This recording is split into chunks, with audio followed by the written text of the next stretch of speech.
আসসালামু আলাইকুম। কেমন আছেন আপনারা? আশা করি সবাই ভালোই আছেন। আলহামদুলিল্লাহ আমরাও ভালো আছি। সকাল সকাল সবজি নিয়ে বসে পড়েছি বানাচুনা করতে। না গরমে চোটে রাত্রে আর বানাচুনা করতে পারছি না, সকালেই বসছি বানাচুনা করতে। শরীরের অবস্থা ভালোও নয়, শরীর খুবই খারাপ, তার জন্য আরও কোনো কাজে মনই লাগছে না। সেই সকাল 8:30 9টা পর্যন্ত মানে নিজেকে ঠিক করতে লাগছে। সকালে উঠে মাথা ঘুরছে, নানা রকম অসুবিধা হচ্ছে, দিয়ে প্রায় 8:30 9টা পর্যন্ত বসে থাকছি। মানে চাটা করে ওই চায়ের গ্যাসেরটি ভাতটা বসিয়ে দিই, ভাতটা ফুটে যায়, তারপরে নিজে খানিক সুস্থির হয়, ওষুধ টষুধ খাই, নিজে নর্মেলে আসি, তারপরে আমি রান্না বসাই। এবার রাত্রে বানাচুনা করে রাখছি না বলে রান্না করতে দেরিও হয়ে যাচ্ছে, কিন্তু এখন ওই ছেলেদেরকে রুটি পরোটা এইসব করে দিই না বলে তাড়াতাড়ি ওই 1 ঘন্টার ভেতরে আমি সব করে নিচ্ছি। মানে 9টা থেকে 10টার মধ্যে আমার সব হয়ে যায় রান্না। তারপরে ছেলেদেরকে খেতে দিয়ে দিই 10টার খাবারটা। ওই প্রতিদিনকার একই রুটিন। উঠছি 7টায়, কিন্তু উঠে কাজে হাত দিতে করতে আমার প্রচুর দেরি হয়ে যাচ্ছে। মানে উঠে আগে বাসি ঘর দৌড় কটা তো ঝাঁট দিতেই হবে, ওই দুটো ঝাঁট দেওয়ার পর তারপরে আর আমি কোনো কাজে হাত দিতে পারি না। সে পরপর ওষুধগুলো খেতে হয়, দিয়ে সে মাথা টাথা ঘুরে বমিও পাই, নানা রকম শরীরে অসুবিধাও হচ্ছে। তার সত্ত্বেও সেই সবই করতে হচ্ছে। ওই একবার করে বসছি, একবার করে করছি। মানে আমার স্বভাব কী ছিল জানেন তো, ওই কোনো কাজ থাকলে আমি বসে থাকতে পারি না। মনে হবে কাজ কটা আগে সেরে নিই তারপরে বসবো, কিন্তু এখন শরীরের নানা রকম অসুবিধার জন্য ওই একবার করে বসতে হচ্ছে আর একবার করে কাজ করতে হচ্ছে। মানে সে কাজ করতেও প্রায় আমার 12:30 1টা এমনি বেজে যায়। আগেও বাজতো, কিন্তু এখন কাজ অত পারিও না করতে। এখন খুব কমের ভাগ, মানে যেগুলো না করলে নয় সেইগুলোই করি, তাছাড়া আমি বেশি বাড়তি কাজ করতেই পারি না।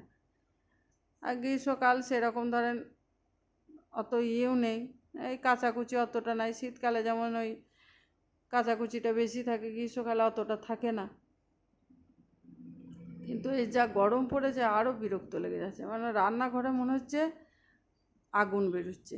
এক তো আগুনের পাশে বসে রান্না করা, তার উপরে এই যা তাপ, কোনো দিকে একটু হাওয়া নাই, কিচ্ছু নাই, সে মনে হচ্ছে বিরক্ত লেগে যাচ্ছে।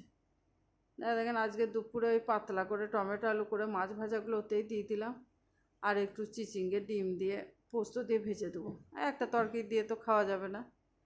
আর ওই 10টা একটু আলু সেদ্ধ ডাল, ওটা শেষেই করব, এখন করব না, এখন টাইম আছে।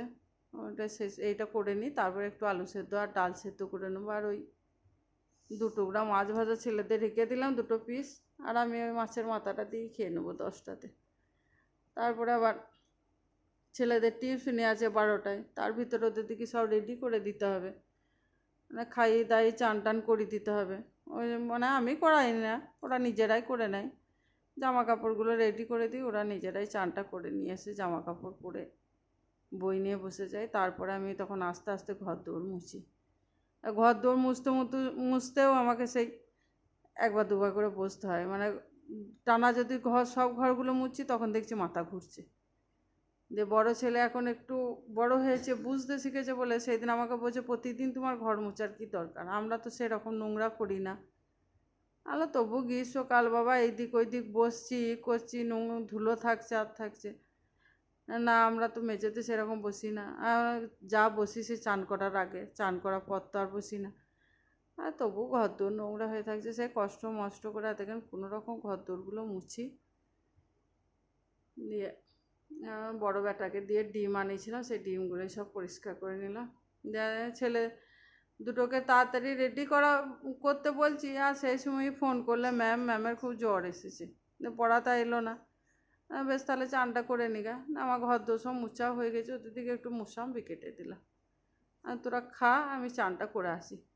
মোটরটা চালিয়ে নিয়ে একবার ওদের ওই সকালে পানিটা ভরে রেখে দিয়েছিলাম, ওই পানিতেই ওরা চানটা করে নিলে। না এত পানি গরম হয়ে যাচ্ছে যে হাত দেওয়া যাচ্ছে না।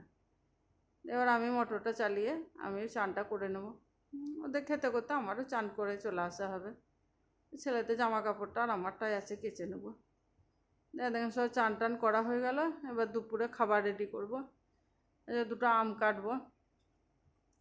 কদিন ধরেই দু ছেলেতেই খালি করছে মা পাকা আম খাবো, পাকা আম খাবো। আমি ভাবলাম বাজারে আসছে নাই তো, ওর পাপা বললে না এসেছে বাজারে, দেখো আমি আমাদের এখানেই খাওয়া কিনেছি। যে আবার সন্ধ্যাবেলা গিয়ে দেখেন 2 কেজি আম কিনে নিয়ে এলাম। সে প্রতিদিন দুটো করে খাচ্ছে। আজকে বললে মা ম্যাঙ্গো শেক খাবো। আমি বললাম বাবা এত গরমে আমি ওসব করতে পারবো না, কেটে দিচ্ছি খেয়ে নিগা। দিয়ে ওই যে 2 ভাইয়া দেখেন শুরু হয়ে গিয়েছে দুপুরবেলায় বদমাশি। ঠান্ডা পেয়েছে, দিয়ে দুজনাতেই এবার শুরু হয়ে গিয়েছে বদমাশি করতে। বলছি চুপ করে শো, না শোবে না, খানিক ঝামেলা করবে, আমার বকানি খাবে, 2-4 থাপ্পড় দেবো তবে ও ছোটোটা সোজা হবে। ছোটোটা বেশি বদমাশ, বড়টা আমার অত নয়। বড়টা ঠান্ডা, কিন্তু বড়টা উস্কায়। উস্কানি জিনিসটা বড়টার, মানে কাটি দেওয়াটা বড়টার স্বভাব, আর মারধরটা ছোটোটার স্বভাব। আর দুটো ছেলে 2 রকম। এই যে হাত পা চালাবে ছোটোটা, আর উস্কি দেবে বড়টা, ওই জন্য উড়ে গিয়ে যায়, দেয় ধুমধারাকা। আর বড়টা আমার মারতে জানে না। যাক, আজকের মতো এখানেই শেষ করলাম। সবাই ভালো থাকবেন।